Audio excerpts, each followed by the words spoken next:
I've always wanted to have a cat, a little animal to come home to at the end of a long day. Another heartbeat in the house. But I'm not ready for the 15-year commitment.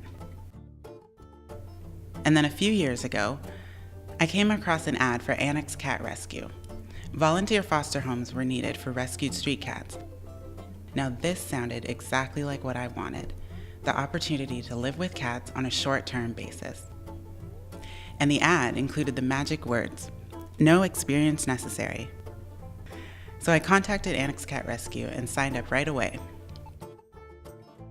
Over the years, I've cared for several different cats. Baxter was my first foster cat, and he is a sweetheart. He would greet me at the door when I arrived home from work every day and would take every opportunity to sit near to receive love. And if I was away for a couple days, he would be all over me, following me from room to room in my tiny apartment. Shasta was another of my foster cats. She's timid and shy, but during the evening she would come to me to get her face rubbed.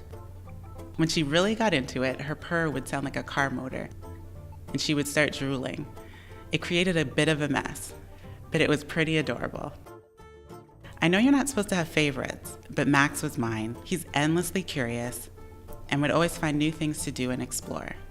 He was the first of my cats to lounge on the heating pipes, and he would often sit there and stare at me while I worked nearby. After living with me for months, imagine my shock when I arrived home one night and Max had discovered the toilet paper. It was all over the place. And I'll never forget the time when I went into the washroom and found him curled up in the sink, completely content. He looked at me as if to say, "Look what I found." Max is one of those cats who would give love nips. That's when a cat gets really excited or happy and he puts his teeth on you. It's completely harmless and doesn't break skin, but it sometimes scares people who aren't anticipating it. One day, some potential adopters came to visit Max. They were excited to meet him and the feeling was mutual. But before I had time to mention his little habit, he nipped at them. And they placed out their hands for him to do it again. It was a perfect match.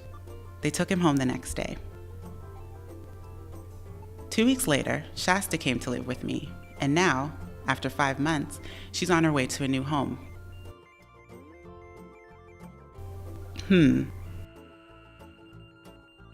I wonder which cat I'll have 15 years from now.